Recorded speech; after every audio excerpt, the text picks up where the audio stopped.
जंग अभी क्यों शुरू हुई, वीडियो आखिर तक देखें ताकि मैं आपको कंप्लीट समझा सकूं। 1981 से ईरान जो है वो मिसाइल सिस्टम और टेक्नोलॉजी की तैयारी कर रहा था। जंग अभी शुरू हुई। अमेरिका के कितने सदर आए, बुश आया, बुश का बेटा आया, बराक ओबामा आया, और ट्रंप एक बार आ चुका है। उसके अलावा बाइडन आ चुका है, अब फिर ट्रंप आ चुका है। अब ट्रंप ने इतना जल्दी और स्पीड में जंग क्यों शुरू की? बात यह है कि जो अमेरिका है उसके अंदर जो जेफरी एप्स्टीन जजीरे की जो फाइलें खुली हैं उसमें एक बार नहीं कई हजार बार ट्रंप साहब का जिक्र हो चुका है और कई हजार स्कैंडल जो हैं ट्रंप के खुल चुके हैं।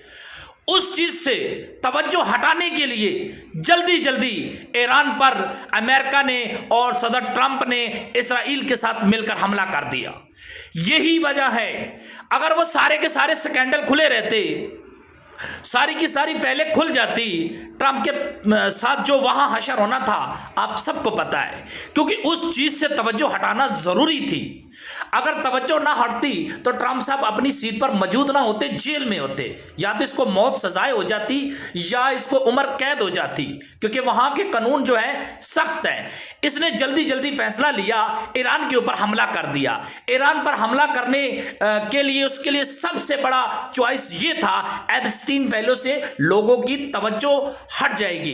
कितना शोर मचा हुआ था एप्स्टीन फाइल में, फलां सदर का नाम आया है, फलां अरबी शहजादे का नाम आया है, वहां जो है फ्रांस के किसी साइंटिस्ट का नाम आ गया, काफी लोगों के नाम आए, प्रोफेसरों के नाम आए, एक्टरों के नाम आए, बिजनेसमैनों के नाम आए। ये सब लोग फंस चुके थे और सबसे ज्यादा ट्रंप फंस चुका था। अब एप्स्टीन फाइल का कोई जिक्र ही नहीं करता क्योंकि जंग शुरू हो चुकी है। सारे लोग जंग की तरफ लगा दिए, लोगों की तवज्जो हटा दिए, एप्स्टीन फाइलें क्लोज करवानी शुरू कर दी। पीछे